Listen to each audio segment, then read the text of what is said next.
força do movimento, física pra querer, voar alto com meu conhecimento. Saudações terráqueos, vida longa e próspera. Espero que estejam bem. Essa é uma revisão muito rápida de assuntos que poderiam cair em suas provas, ok? Então fiquem de olho aí. Bom, galera, direto ao assunto, vamos conversar rapidamente sobre o que significa torque e equilíbrio. O equilíbrio de um ponto material, ele segue uma condição muito importante, que é a de que a somatória das forças deve ser nula. Então, se eu tenho aqui uma caixa de massa M, por exemplo, essa caixa estará em equilíbrio se algumas condições forem atendidas, né? Então, vamos olhar aqui principalmente. Bom, primeiro, essa caixa ela é sempre atraída para o centro da Terra devido à atuação da força peso, ok? Se eu amarro essa caixa aqui em uma corda, por exemplo, e amarro essa corda lá numa parede, então as condições de equilíbrio aqui são as seguintes. A tração que surge nessa ponta da corda vai se equilibrar com a tração correspondente na outra ponta da corda. Então, eu tenho aqui uma tração, na outra ponta uma outra tração. Nas cordas aqui eu tenho uma tração aqui e uma correspondente lá em cima. Aí eu vou chamar aqui de T1, aqui de T2, né? Vou chamar de T2. E essa para cá eu vou chamar de T1. Ok? Então, a primeira condição de equilíbrio, ela fala justamente sobre esse balanço de forças.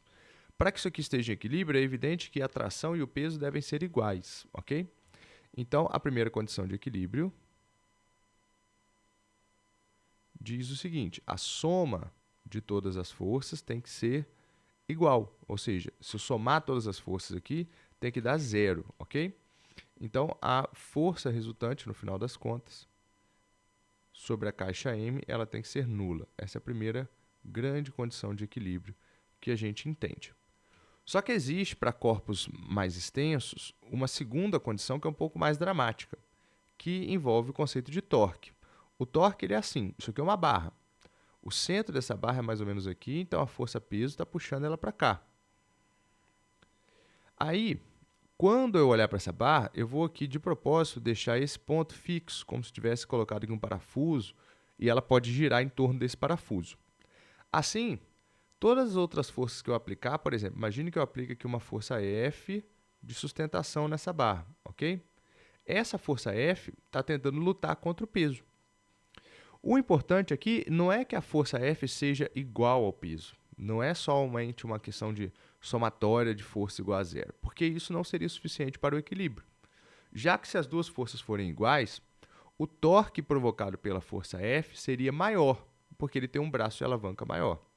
Aqui eu preciso, então, para obter equilíbrio, a somatória dos torques dos momentos de força igual a zero.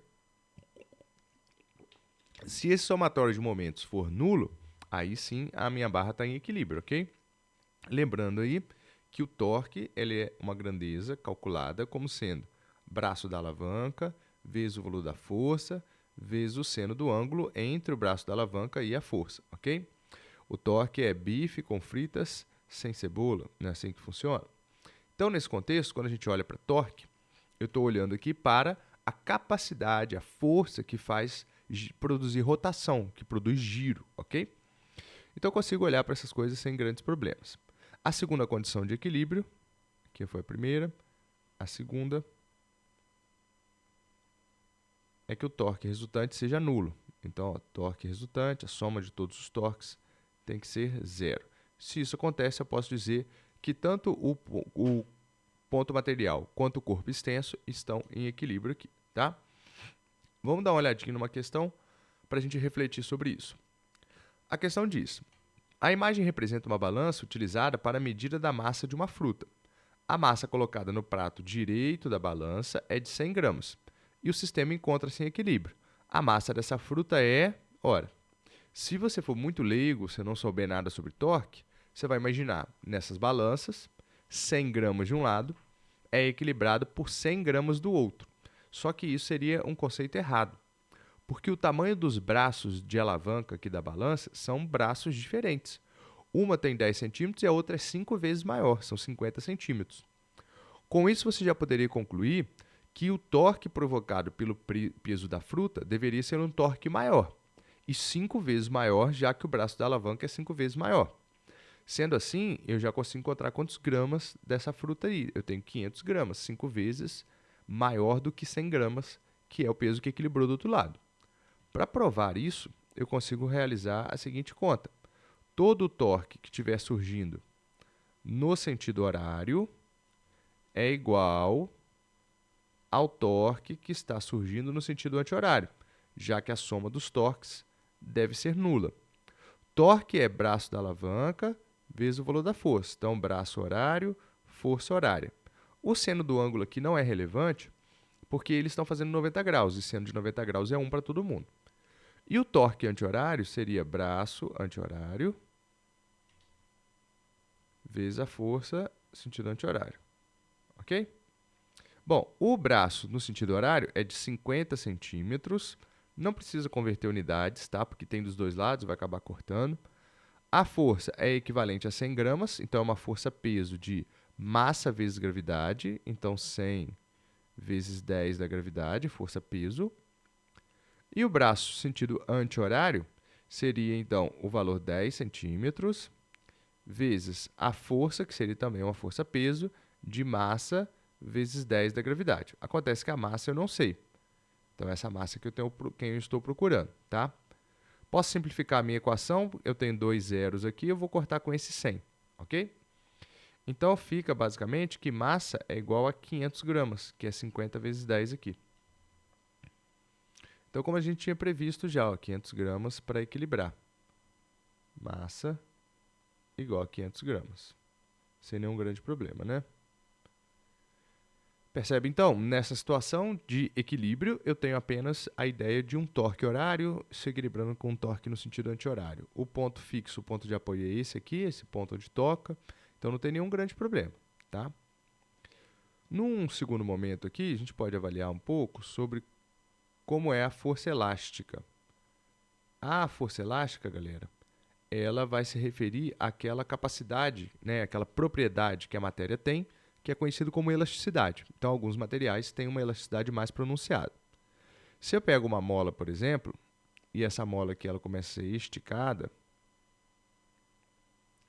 a mola pode estar abandonando uma situação onde ela estava em repouso, tudo equilibrado aqui, e eu tinha para esta mola um tamanho inicial x0. Ao esticar a mola, ela alcança um tamanho final x agora. E a diferença entre esses dois tamanhos é o que mais me interessa aqui no caso, que é essa diferença ΔX. Com isso, a gente compõe a força elástica através de dois fatores, K, que é a constante elástica, e X, que é o valor da elongação dessa mola. Tudo bem?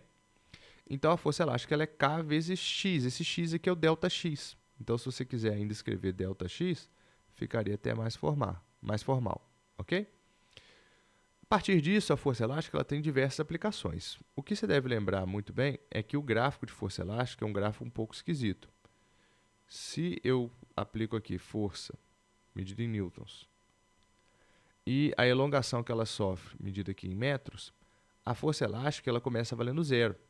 Porque quando você tiver zero de elongação, você não terá força elástica. Ela só surge como uma força reativa. Então, vou colocar aqui, ó, Fel, força elástica medida em newtons. Aí ela começa a aumentar o seu valor aqui de acordo com a elongação. Sempre assim, nessa proporção. E aí eu teria aqui valores para a força elástica, ok? O gráfico da força elástica sempre vai dar essa ideia de ser um triângulo, porque ela começa, né, de um valor zero e depois ela vai evoluindo. Aí para esta elongação x, se produz uma força Kx, por exemplo, ok? Bom, vamos dar uma olhadinha aqui numa questão para a gente brincar um pouco. Aí, consertando o zoom aqui, está certo agora. Diz, o gráfico mostra a variação da força aplicada por uma mola em função do seu alongamento. Então, tem ali a força elástica, ela alcança o máximo de 75 newtons para um alongamento, né, a elongação dela de 0,5 metros, meio metro. Considerando a aceleração gravitacional igual a 10, se um objeto de 4,5 kg for pendurado em uma extremidade dessa mola, mantendo-se a outra extremidade presa a uma haste fixa, né, ela se alongará quanto? Ué, não está tão difícil. Porque nesse caso, se eu olhar para a elongação, eu tenho aqui o objeto que está preso na mola e a força-peso, basicamente, que está acionando esse objeto. Então, o peso, ele é massa vezes gravidade. Como a nossa massa é 4,5 kg vezes 10 da gravidade, nós temos uma força-peso de 45 newtons.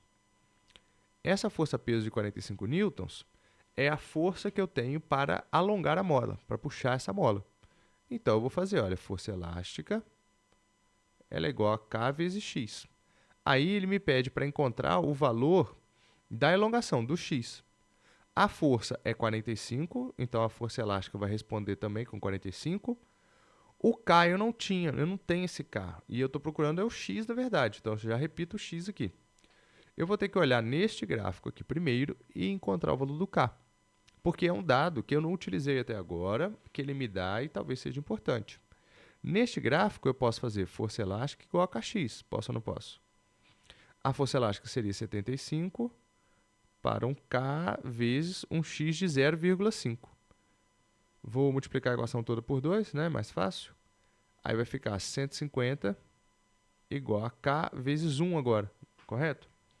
Então, K apenas. Então, K vale 150 newtons por metro. Então, tá aí, ó, né? 150 newtons por metro seria o valor da minha constante K. Aí eu jogo aqui. 150, ok? Daí eu isolo x.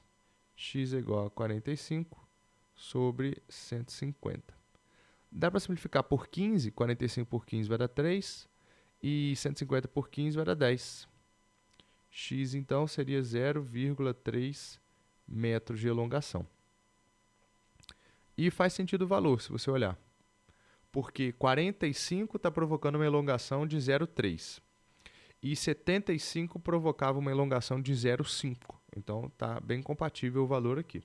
Então, eu simplesmente usei a força elástica e um pouco de conhecimento sobre como é o gráfico dela, ok? E aí, Fel igual a Kx, consigo resolver esse tipo de questão sem nenhum grande problema. Vamos também comentar rapidamente sobre leis de Newton. Nas leis de Newton, pessoal, existem várias coisas aqui que são muito relevantes. Primeiro, relembrar, né, que a primeira lei de Newton é conhecida como a lei da inércia. Então, as questões típicas sobre inércia, elas querem avaliar de você se você lembra que inércia é uma propriedade da matéria, que a inércia está relacionada a um corpo que está em repouso tende a permanecer em repouso, primeira ideia geral. Segunda ideia, um corpo que está em movimento, ele tende a permanecer em movimento, aí olha o detalhe, movimento retilíneo e uniforme, sempre em linha reta, sempre com velocidade constante. Então, a partir dessa ideia de inércia, o que a gente observa? Se um corpo está numa situação, repouso, ele fica. Se está em movimento, ele também fica, movimento retilíneo e uniforme. Então, uma pessoa está andando de bicicleta, a bicicleta bate numa pedra e para, né? A bicicleta fica, ela agarra naquela pedra. A pessoa que está em movimento, ela tende a continuar o movimento, então ela voa por cima da bicicleta, né? Essa é a ideia popular. Por isso que motos, inclusive, são bastante perigosas. Porque se você está ali, né, e a moto para, você tende a continuar o movimento. E na moto você está se segurando nela apenas. No carro, bem ou mal, você tem um cinto de segurança que te prende nele. Na bicicleta, na moto você está mais solto, né? Na bicicleta você está mais solto, então isso é um grande perigo, ok? Na segunda lei de Newton, a gente aprende o PFD, que é o princípio fundamental da dinâmica. PFD, que é a segunda lei de Newton, que mostra que a força resultante, que significa soma de todas as forças, soma vetorial, ela é igual a massa vezes aceleração. Então, o módulo da força resultante é a mesma coisa que pegar a massa e multiplicar pela aceleração do corpo, ok? Então, a segunda lei de Newton nos ensina isso. Força resultante é massa vezes aceleração. Aí você já vai encontrar um montão de continhas, como essa de força elástica e essas brincadeirinhas que a gente fez. E a terceira lei de Newton, que é o princípio de ação e reação, que obedece a 5 critérios, né? Ação e reação funciona assim, ó. Primeira coisa, ação e reação tem mesma direção, sentidos opostos e mesma intensidade. Você dá um pancadão na parede, então socão na parede. A ação vai ser num sentido, a reação no sentido oposto. A direção da força que você aplicou é a mesma. Se bateu na horizontal, recebe força na horizontal. A intensidade também é a mesma. Se você bater forte, você vai machucar sua mão, porque quanto mais forte a batida, mais forte a reação. E o outro lance importante é que atua em corpos diferentes. Sua mão bate na parede, corpo 1, a parede devolve a reação na sua mão, corpo 2.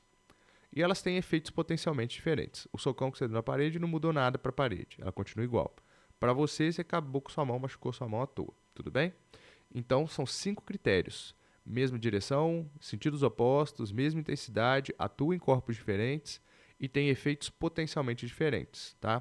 A força que você fez na parede, que a parede fez em você, é a mesma, mas o efeito é diferente, ok?